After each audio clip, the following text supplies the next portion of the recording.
China has denounced a historic security pact between the US, UK and Australia, describing the alliance as extremely irresponsible and narrow-minded. The AUKUS Pact, which was announced on Wednesday, will see the US and UK provide Australia with the technology to build nuclear-powered submarines. It is being widely viewed as an effort to counter China's influence in the contested South China Sea. The region has been a flashpoint for years and tensions there remain high. On Thursday, Chinese Foreign Ministry spokesman Zhao Lijian said the newly announced alliance risked severely damaging regional peace and intensifying the arms race. He criticized what he called the obsolete Cold War mentality and warned the three countries were hurting their own interests. Chinese state media carried editorials denouncing the pact, and one in the Global Times newspaper said Australia had now turned itself into an adversary of China. The new partnership was announced in a joint virtual press conference between US President Joe Biden, UK Prime Minister Boris Johnson and his Australian counterpart Scott Morrison on Wednesday. And while China was not mentioned directly, the three leaders referred repeatedly to regional security concerns which they said had grown significantly. This is an historic opportunity for the three nations, with like-minded allies and partners, to protect shared values and promote security and prosperity in the Indo-Pacific region, a joint statement read. The AUKUS alliance is probably the most significant security arrangement between the three nations since World War II, analysts say. The pact will focus on military capability, separating it from the Five Eyes Intelligence Sharing Alliance, which also includes New Zealand and Canada.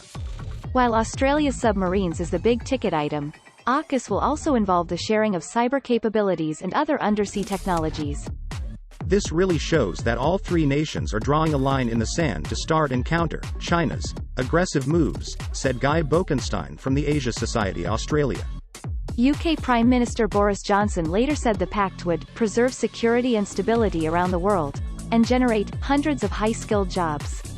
Speaking to the BBC, UK Defence Secretary Ben Wallace said China was embarking on one of the biggest military spends in history. It is growing its Navy and Air Force at a huge rate.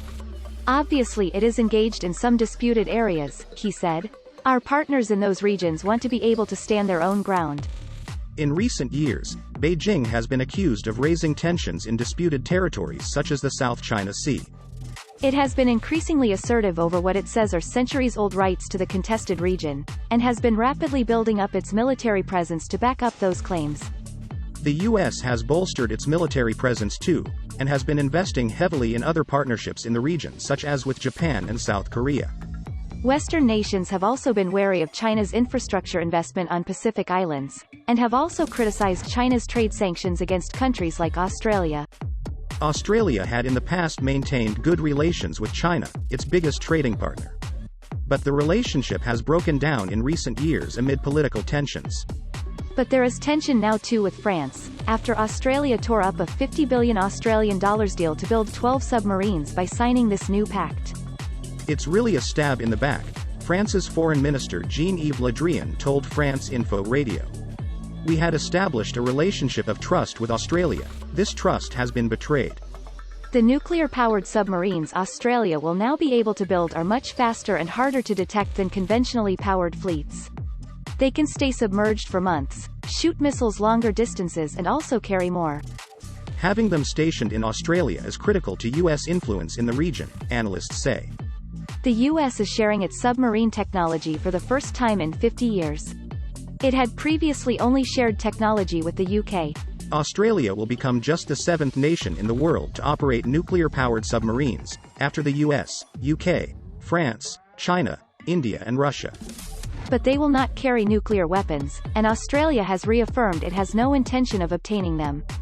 Meanwhile, New Zealand said it would ban Australia's submarines from its waters, in line with an existing policy on the presence of nuclear-powered submarines.